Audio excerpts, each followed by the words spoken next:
Okay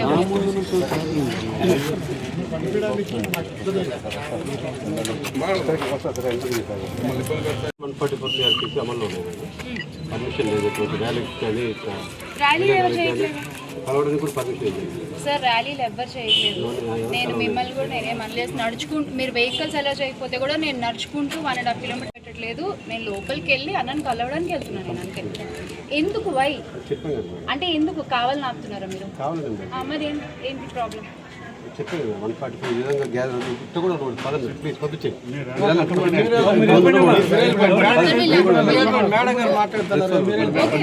వీళ్ళందరూ ఉండకూడదు అన్నారు. సరే నేను ఒక్కదాన్ని వెళ్తాను పర్పస్ ఏంటి మేడం? సార్ ఈ రోజు అన్నని కలవాలి ఎట్టయినా సరే. కోర్టు కట్టుకు వస్తాను. కోర్టు దగ్గరికి వస్తున్నారు. అది కలవాలి ఇక్కడే కదా సార్. జస్ట్ నన్ను ఒక్కదాన్ని పంపించండి. అంటే ఇప్పుడు వీళ్ళు ఎవరిని మీకు చెప్పారా లేకపోతే ఎట్లా చెప్పారు? మీ ఇన్స్ట్రక్షన్స్ ఏం చెప్పండి. మిమ్మల్ని అనండి.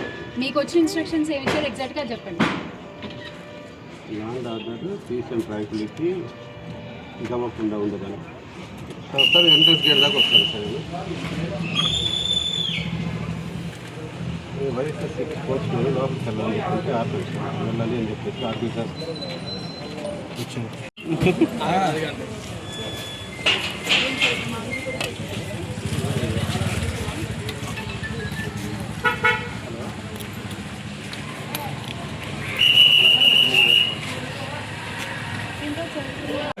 మా చెల్లెలు మా ఇంట్లో పనిచేసే పని మనిషి మా ఇంట్లో పనిచేసే పని మనిషి అంటే మా చెల్లెలు